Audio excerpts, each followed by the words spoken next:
Hola, ¿cómo andan en casa? Hoy un nuevo cuento para disfrutar en familia. ¿Tienen ganas de escuchar esta historia que es hermosísima y cuenta un poquito de todo lo maravilloso que sucede en primavera? El jardín curioso, de Peter Brown. Érase una vez una ciudad sin jardines, ni árboles, ni plantas de ninguna clase. La mayoría de sus habitantes pasaban los días encerrados en sus casas. Como se podrán imaginar, era un lugar muy triste. Sin embargo, había un chico al que le encantaba estar fuera de su casa. Incluso en los días en que lloviznaba, mientras los demás estaban en sus casas, se podía ver a Liam chapoteando alegremente por las calles. Fue precisamente en uno de esos días que Liam hizo un montón de descubrimientos sorprendentes. Estaba paseando por los alrededores de la antigua línea de tren, como hacía de vez en cuando dio con una escalera oscura que subía hacia las vías. Hacía mucho tiempo que el ferrocarril ya no funcionaba, y puesto que Liam siempre había querido explorar las vías, solo había una cosa que este muchachito curioso podría hacer. Liam subió corriendo las escaleras, empujó la puerta y salió a las vías. Lo primero que vio fue una pequeña mancha de color. Lo último que había esperado encontrar allí eran plantas y flores silvestres, pero cuando se fijó mejor se dio cuenta de que estaban muriendo. Les hacía falta un jardinero. Es verdad que Liam no era jardinero, pero sabía que podía ayudarlas, así que a la mañana siguiente volvió a las vías y se puso manos a la obra.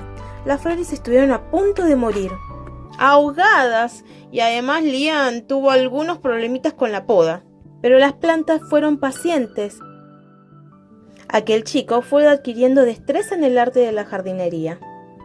Con el paso de las semanas, Liam se empezó a sentir como un verdadero jardinero y las plantas comenzaron a sentirse como un verdadero jardín.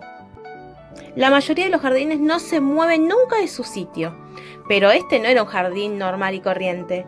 Con kilómetros y kilómetros de vías por delante, el jardín se moría de impaciencia por explorar su entorno. Las primeras a morirse fueron las pequeñas malas hierbas, más resistentes, y los musgos. Aparecieron cada vez más lejos, y a lo largo de las vías y el resto de plantas más delicadas los siguieron de cerca.